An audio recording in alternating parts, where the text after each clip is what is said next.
오늘은 시작부터 결론을 먼저 드리겠습니다. 중년기에 가장 위험한 사람은 투자를 전혀 모르는 사람이 아닙니다. 젊을 때 투자로 한번 성공해 본 사람입니다.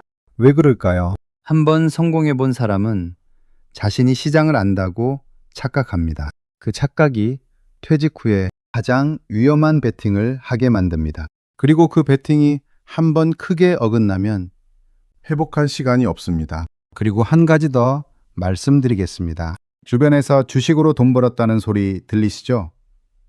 그분들 돈 잃은 날은 입국 다물고 수익 난 날만 고기 사는 겁니다. 남의 잔치집 소리에 내 노후 자금 들고 뛰어드는 것만큼 어리석은 베팅은 없습니다. 반면 오늘 소개해드릴 분은 이렇게 말씀하셨습니다. 간이 작아서 손해보면 병날까봐 도전을 못했습니다. 처음엔 웃음이 났습니다. 이것은 패배주의가 아닙니다. 냉정한 현실 인식입니다. 오늘은 중년 나이에 가장 많이 하시는 실수가 무엇인지, 그리고 그 실수를 피한 분들은 어떻게 생각하는지 지금부터 말씀드리겠습니다. 어느 커뮤니티에 올라온 글을 보며 저는 한참 멈췄습니다. 윌슨이는 이렇게 쓰셨습니다. 저는 주식을 몰라서 안 합니다. 간이 작아서 손해보면 병날까봐 도전을 못했습니다. 대출도 절대 싫습니다. 이 문장을 천천히 다시 읽어보십시오. 주식을 몰라서가 아닙니다. 손해보면 병날까봐입니다. 이분은 자신이 손실을 감당했을 때 몸이 어떻게 반응하는지를 알고 계십니다. 밤잠은 못 자고 밥이 안 넘어가고 가슴이 두근거리는 그 느낌을 이미 알거나 혹은 그 느낌이 올 것을 정확히 예측하고 계신 겁니다. 이것이 자기 인식입니다. 수익률보다 중요한 자기 인식입니다. 그리고 이분은 주식만 싫은 게 아닙니다. 대출도 절대 싫다고 하셨습니다. 리스크 자체를 노후의 삶에서 끊어내겠다는 선언입니다. 마지막으로 이 문장을 남기셨습니다. 젊을 때 망해도 다시 벌면 되지만 늙어서 망하면 노숙자 신세가 되겠죠. 젊을 때와 늙었을 때 투자 방식이 달라야 한다는 것을 이분은 이미 알고 계십니다. 공부해서 아는 게 아닙니다. 삶으로 느끼는 겁니다. 그리고 그 느낌이 어떤 재테크 이론보다 정확할 때가 많습니다. 이 글에는 수십 개의 댓글이 달렸습니다.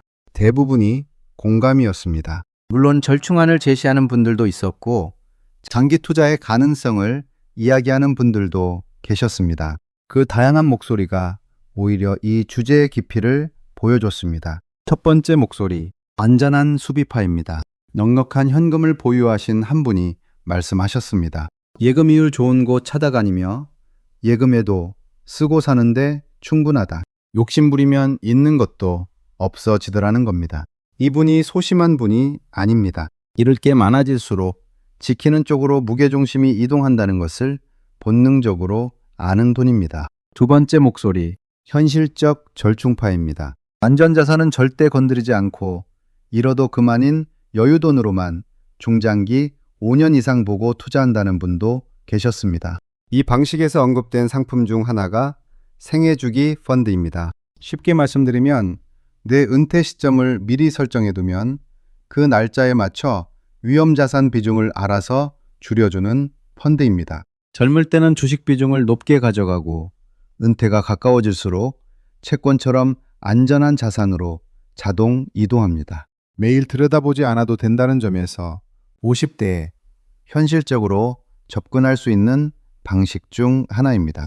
세 번째, 마지막 목소리, 그리고 이것이 오늘의 핵심입니다. 한 분이 이렇게 말씀하셨습니다. 나이 들고 나서는 돈을 버는 것보다 자산을 지키는 것이 더 중요합니다. 단 한 줄입니다. 그런데 이 한 줄이 수많은 재테크 책보다 무겁습니다. 이 커뮤니티에는 이미 은퇴를 경험하신 분들, 노후 자산을 직접 굴려보신 분들, 그리고 한 번쯤 크게 흔들렸다가 다시 중심을 잡으신 분들이 계십니다. 저는 그분들의 댓글을 분석했습니다. 말은 달라도 결국 같은 방향을 가리키고 있었습니다. 지금부터 드릴 세 가지는 제가 만들어낸 이론이 아닙니다. 그 선배분들이 몸으로 겪고 남기신 말들을 제가 대신 정리한 것입니다. 첫 번째, 은퇴가 다가올수록 수익보다 새는 구멍부터 막으십시오. 젊을 때 투자는 기다림이 무기입니다. 잃어도 시간이 회복시켜줍니다. 그런데 퇴직 후에는 그 전제가 무너집니다. 한 가지 장면을 상상해 보십시오. 퇴직 직후 1억을 펀드나 주식에 넣어두셨다고 가정해 보겠습니다. 1년 동안 오르지도 않고 내리지도 않았습니다. 그런데 그 1년 동안 생활비로 매달 200만 원씩 꺼내 썼습니다. 1년이면 2,400만 원입니다. 원금 1억이 7,600만 원으로 줄었습니다. 그 다음에 드디어 그 펀드가 10% 수익을 냈습니다. 그런데 계좌를 열어보면 어떻습니까? 10% 수익이 붙은 원금은 1억이 아닙니다. 이미 줄어든 7,600만 원입니다. 760만 원이 불어났으니 계좌엔 8,360만 원입니다. 수익은 났는데 내 돈은 여전히 원금보다 1,640만 원이 적습니다. 왜 그럴까요? 수익이 붙는 원금 자체가 이미 줄어 있기 때문입니다. 생활비를 꺼내 쓰는 속도가 시장 회복 속도보다 빠릅니다. 이것이 중년 투자의 함정입니다. 이것을 금융에서는 순서 위험이라고 합니다. 손실의 크기가 문제가 아닙니다. 손실과 인출이 동시에 일어나는 그 순간이 문제입니다. 젊을 때는 기다리면 됩니다. 노후에는 기다리는 동안에도 돈이 나갑니다. 이것이 젊을 때와 중년의 투자가 근본적으로 다른 이유입니다. 두 번째, 대출이 없을 때 은퇴를 꿈꾸세요. 대출이 나쁘다는 말 많이 들으셨을 겁니다. 오늘은 조금 다른 각도로 말씀드리겠습니다. 퇴직 후 대출은 단순한 빚이 아닙니다. 내 노후의 자유를 은행에 저당 잡히는 겁니다. 매달 이자 나가는 날 여러분의 혈압도 같이 오를 겁니다. 은행 좋은 일 시키려고 평생 일하신 거 아니지 않습니까? 직장이 있을 때는 대출이 있어도 버팁니다. 매달 월급이 들어오니까요. 가슴이 좀 답답해도 참을 수 있습니다. 그런데 퇴직 후에는 다릅니다. 수입이 끊겼는데 매달 나가는 돈이 고정되어 있다는 것. 그것이 얼마나 무서운 압박인지는 실제로 겪어보신 분들만 아십니다. 통장에 돈이 있어도 매달 빠져나가는 이자를 보는 순간 불안이 시작됩니다. 그 불안이 판단을 흐립니다. 흐려진 판단이 더 큰 리스크를 부릅니다. 이분이 대출도 싫다고 하신 건 단순히 이자가 아깝다는 게 아닙니다.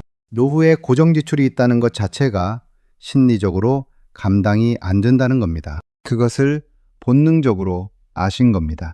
대출 없이 퇴직하는 것, 이것은 선택이 아니라 노후 생존의 기본 조건입니다. 마지막 세 번째는 내 공포의 임계점을 먼저 찾으십시오. 무조건 투자하지 말라는 게 아닙니다. 다만 이것 하나를 먼저 하십시오. 투자는 머리로 하는 게 아니라 엉덩이와 심장으로 하는 겁니다. 밤에 주식창 보느라 화장실 들락날락 하신다면 그건 투자가 아니라 내 수명을 갉아먹는 자해 행위입니다. 그래서 숫자보다 먼저 이 질문에 답하셔야 합니다. 나는 얼마를 잃으면 잠을 못 자는가? 얼마를 잃으면 밥이 안 넘어가는가? 그 금액이 바로 내 공포의 임계점입니다. 자산이 얼마냐는 부차적인 문제입니다. 1억인 분이든 10억인 분이든 그 임계점은 사람마다 다릅니다. 어떤 분은 500만 원만 잃어도 일상이 흔들립니다.